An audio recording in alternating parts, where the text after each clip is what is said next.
Trying to get honest, real-time inventory data from the global silver vaults right now is like trying to get a straight answer from a teenager who just crashed the family car. You know something is broken. You can see the smoke coming out from under the hood. You can smell the burning rubber.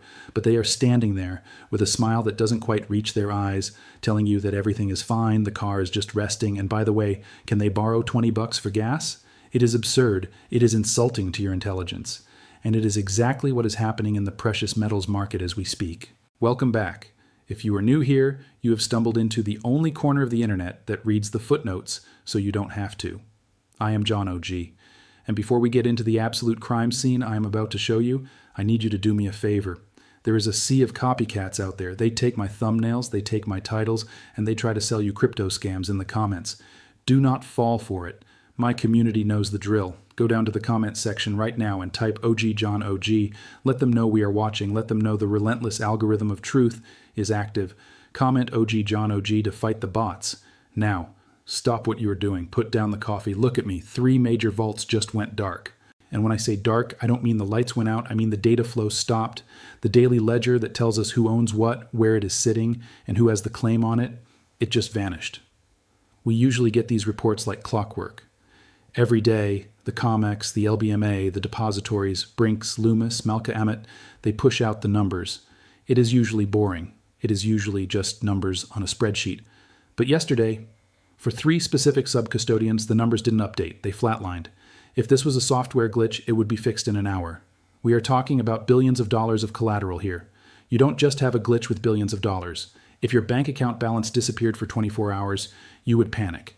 But when the global silver supply goes offline, the financial media is talking about interest rates and what the Federal Reserve Chairman had for breakfast. Here is exactly what happened. To understand why this is a run-on-the-bank scenario, we have to go back 6 months. We have to look at the timeline because these things do not happen in a vacuum. Disasters like this are not events. They are processes. 6 months ago, we started seeing a very specific pattern in the Shanghai Gold Exchange. The premiums in China, that represents the extra cash people are willing to pay over the spot price to get physical metal in their hands immediately, started blowing out. It started at 1%, then 2%, then it hit 10%. That was the tremor before the earthquake. Arbitrage traders, the guys who look for free money, saw this. They realized they could buy silver in London or New York for $20-something, fly it to Shanghai, and sell it for $30-something. It is the perfect trade. It is free money. So the drain began. We watched the trucks leaving the vaults in New York. We tracked the flight paths. We saw the metal moving east. But the Western banks, the ones managing the paper price, they kept telling us there was plenty of silver. They kept pointing to the eligible category in the warehouse reports and saying, look, there are millions of ounces sitting there. We are fine. There is no shortage. But they were lying by omission. And that brings us to today. The 3 vaults that went dark are the ones that have been bleeding the fastest. They are the ones that have been facilitating this massive transfer of wealth from west to east. And my theory, based on the data we can see, is that they hit the bottom of the barrel. They didn't go dark because of a computer error. They went dark because if they published the real number, it would be 0. Or worse, it would be negative, meaning they have leased out metal they do not actually have. Let's get into the plumbing of this.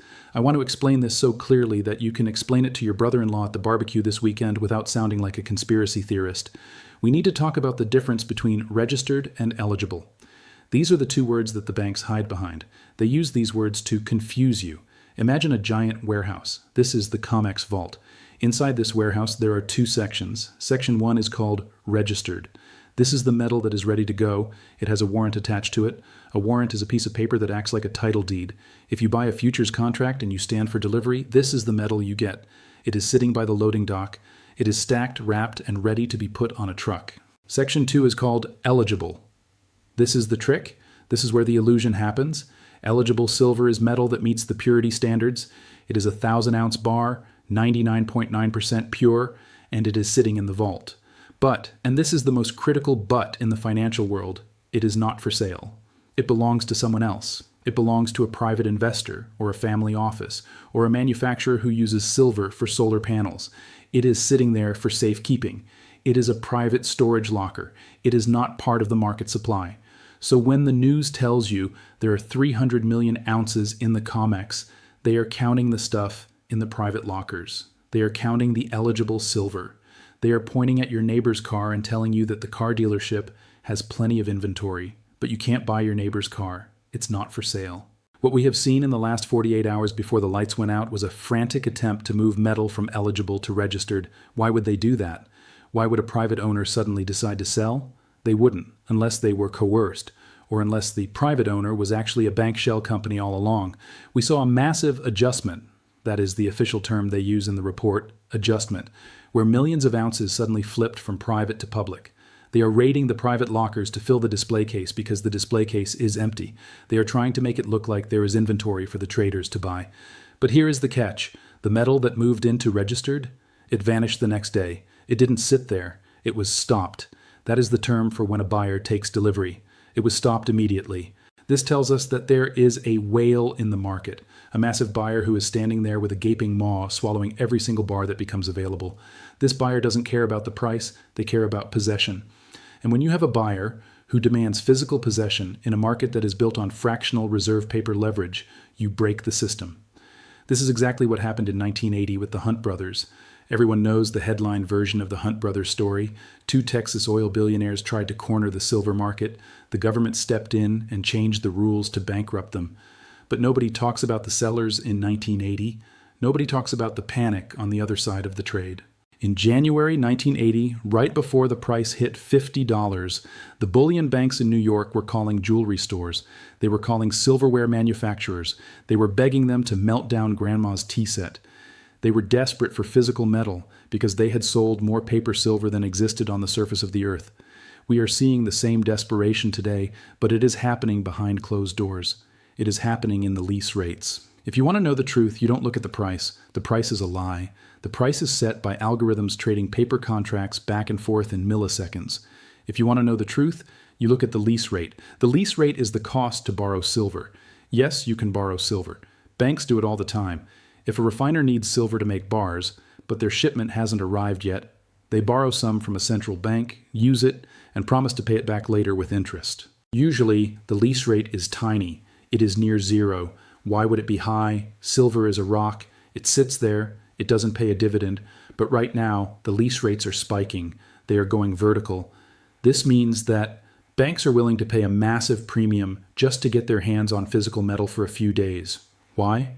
Because they need to settle a trade. They need to deliver metal to someone who is demanding it, and they don't have it. They are borrowing from Peter to pay Paul, but Paul is asking for his metal, and Peter is empty. This is the definition of a liquidity crunch. This is the definition of a bank run. But instead of people lining up around the block to get their cash out of an ATM, we have industrial giants and sovereign nations lining up to get their metal out of the vaults. And the vaults just went dark. They stopped reporting the numbers because the numbers are terrifying. I want you to think about the logic of this. I want you to use your brain, not the part of your brain that watches TikTok, but the part of your brain that balances your checkbook. If silver is trash, if it is a barbarous relic, like the economists say, why is China hoarding it? China is the largest producer of solar panels in the world. They know better than anyone that you cannot build a green energy future without silver. It is physically impossible. Silver is the most conductive metal on Earth. You need it for electronics. You need it for missiles. You need it for satellites. China knows that the mines are drying up. We haven't found a major new silver deposit in a decade. The grade of the ore, that is, how much silver you get out of a ton of dirt, is collapsing. It takes more energy, more diesel, more labor to get less silver out of the ground. So you have shrinking supply and exploding demand, and the price is down. Does that make sense to you? In what universe does that make sense? If you were selling umbrellas and it started raining acid rain and you were the only guy with umbrellas, would you lower the price? Of course not. The only reason the price is down is because the paper market is diluting the reality. But the paper market only works as long as people trust the paper. The moment the vaults go dark, the trust evaporates. We saw this in 2011, we saw this in 2008, but this time the scale is different. In 2011, it was hedge funds buying silver. Hedge funds are weak hands. They get scared. They sell when the price drops. Today, the buyers are central banks and industrial users. These are strong hands. They are diamond hands. If the price drops $5, Apple doesn't sell its silver stockpile. Apple buys more because they need it to make iPhones. If the price drops, China doesn't sell. China doubles down. This is why the vaults going dark is the signal we have been waiting for. It is the signal that the buffer stock is gone. The authorized participants, Those are the big banks allowed to create and redeem shares of the silver ETFs. They are usually the ones moving the metal around to keep the price stable. They act like a shock absorber. When everyone wants to buy, they sell metal into the market to cool it down. When everyone wants to sell, they buy. But what happens when the shock absorber runs out of fluid? The next bump you hit breaks the axle.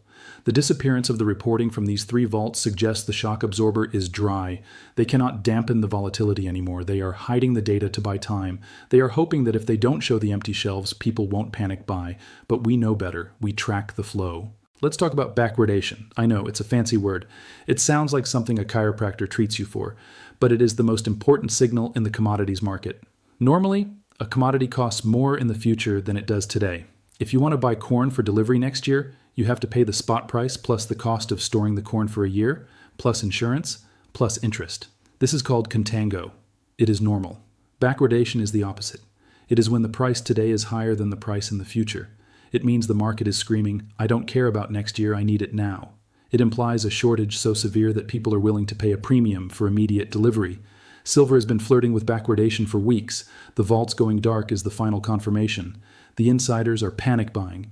They are grabbing everything that isn't nailed down. I called a source of mine in Singapore this morning. This is a guy who runs a secure logistics firm. He moves high-value cargo.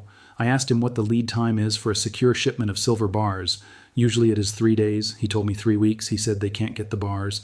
The refineries are backed up. The mints are on allocation. Allocation means they are rationing the product. You order 100 boxes of coins, they send you 10 and tell you to be happy you got anything. This is the reality on the ground. This is the physical market screaming. And meanwhile, on your TV screen, the spot price is drifting sideways, and the talking heads are telling you to buy NVIDIA. They are misdirecting you. They are performing a magic trick. Look at the shiny tech stock over here while we loot the real assets over there. Why now? Why is the system breaking today specifically? Why are we seeing lease rates, the cost to borrow silver, spike to 39% in London? That is not a typo. 39%. That is loan shark territory. That is break your kneecaps territory. It's not just because China likes solar panels. That's the cover story. That's the fluff piece they run on CNBC between commercials for pharmaceutical drugs. The real reason the vaults are going dark is because the bond market is on fire and silver is the only fire extinguisher left in the building. We need to talk about the debt ceiling in the bond market. I know your eyes just glazed over. Bonds are boring. Bonds are for your grandfather. But right now, the bond market is the scariest place on earth. It is the patient zero of the coming collapse. Here is the connection that nobody makes. Silver is the anti-bond. Let me explain the buyer's strike that is happening right now in U.S. Treasuries. When you buy a U.S. Treasury bond, you are buying a promise. You're buying a promise that the government will tax your children and grandchildren to pay you back with interest. That is all it is. It is a claim on future taxation. For 40 years, that promise was good as gold, better than gold, actually, because it paid you a yield. Banks used these bonds as pristine collateral. If a bank needed cash overnight to balance its books, they would show their bonds to the clearinghouse, and the system would say, okay, you are good for it, here is the cash. But then the Federal Reserve broke the math. They printed too much money during the pandemic. Inflation spiked. And to fight the monster they created, they raised interest rates faster than at any time in history. When interest rates go up, bond prices go down. It is a seesaw. Physics. So all these banks holding trillions of dollars in safe bonds, suddenly those bonds are worth 20% less, 30% less. Their balance sheets have a hole in them the size of the Grand Canyon. We are currently spending 13% of our entire national budget just to pay the interest on the debt. That is almost $900 billion.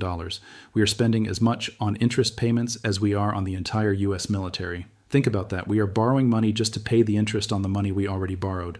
This is a death spiral, and the smart money sees it. This is where the silver vaults come in. When a bank's collateral, their bonds, loses value, they get a margin call. The clearinghouse calls them up and says, hey, your collateral is trash. We need something real. We need something that doesn't have counterparty risk. We need an asset that isn't someone else's liability. What fits that description? Gold and silver. Silver is an asset that is not simultaneously someone else's debt. If you hold a bond, you depend on the government to pay. If you hold a stock, you depend on the company to perform. If you hold physical silver, you depend on nothing but physics. It exists. It is yours. The run on the physical vaults is a flight to safety by the insiders who know the bond market is structurally insolvent. They are dumping the paper promises of a bankrupt empire and grabbing hard assets. This is the lifeboat thesis. Imagine the Titanic. The ship is sinking, the band is playing, The bond market is the band. They are playing a nice tune called Soft Landing. They are telling you inflation is transitory or cooling, but down in the hull, the water is rushing in. The silver market is the lifeboat. But here is the problem. The lifeboat is tiny. The total value of all the investment-grade silver in the world is smaller than the market cap of a single mid-tier tech company. It is nothing. It is a rounding error on the global balance sheet. If just 1%, 1% of the money sitting in bonds tries to move into silver, the price doesn't go to $50. It doesn't go to $100. It goes to no offer. No offer means you call your dealer and he doesn't give you a price. He doesn't say it's $40. He just says, I don't have any. That is what we are seeing with these vaults going dark. We are seeing the first signs of no offer at the institutional level. The banks are hoarding what they have left because they know they cannot replace it. And this brings us to the geopolitics, the end of the dollar thesis. You think Russia and China don't know this? You think the BRICS nations are just meeting for coffee and donuts? They are weaponizing the supply chain. We are looking at the 2026 BRICS summit in India. The Reserve Bank of India is already pushing to link central bank digital currencies, CBDCs, across the BRICS bloc. They are building a plumbing system for money that completely bypasses the US dollar and the SWIFT system. Why does this matter for silver? Because they are discussing a new trade settlement unit, the unit. And the proposal on the table is for it to be 40% backed by gold and commodities.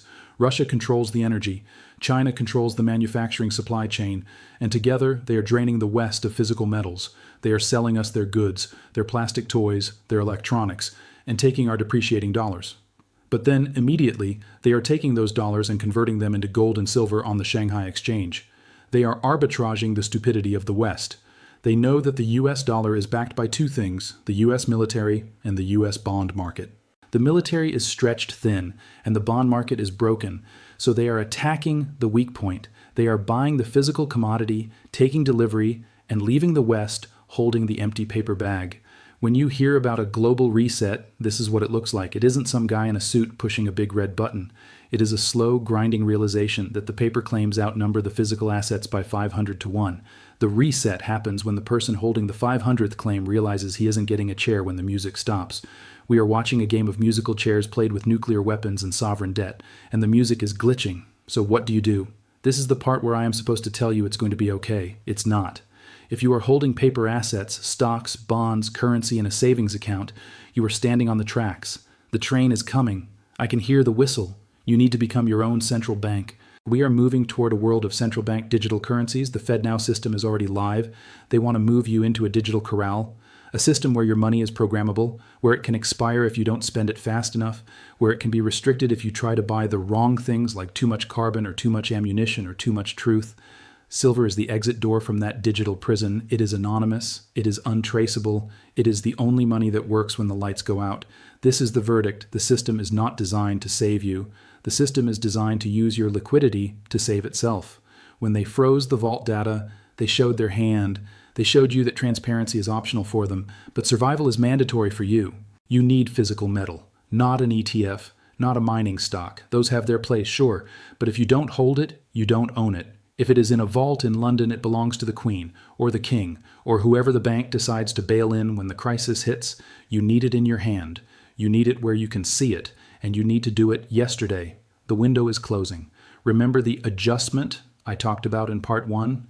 Remember how millions of ounces moved and then vanished? That was the smart money exiting the building. They left the door open a crack, but they are about to slam it shut. You need to be part of a network that understands this. You cannot navigate this alone. The mainstream news is gaslighting you. Your financial advisor is gaslighting you because he gets paid a fee on your paper portfolio. He doesn't get paid if you buy bullion and bury it in your backyard. He loses his commission. Of course he hates gold. Of course he hates silver. This is why I built the community. This is why I have the WhatsApp group. We track the vaults daily. We track the premiums. We track the dealer inventory. When the no offer hits, my people will know first. We will be the ones who already have our seats in the lifeboat while everyone else is arguing about which deck chair has the best view. If you want to survive the next 6 months, you need data, not propaganda. Check the link below, join the membership, support the channel so I can keep buying the data feeds that the banks are trying to hide. The next move won't be polite, the next move won't be a correction, it will be a repricing of reality. When silver breaks 30, it will run to 50 in a week. When it breaks 50, the sky is the limit because the dollar will be in free fall. Don't be the guy telling stories about how you almost bought silver in 2024. Don't be the guy showing your grandkids a picture of a silver coin on your phone. Be the guy who hands them the coin. Be the guy who protected his family. Comment, OG John OG if you made it this far. Let them know we are still here. Let them know we aren't selling. Let them know we are watching the vaults, even when they turn the lights off. I'm John OG. Watch your six.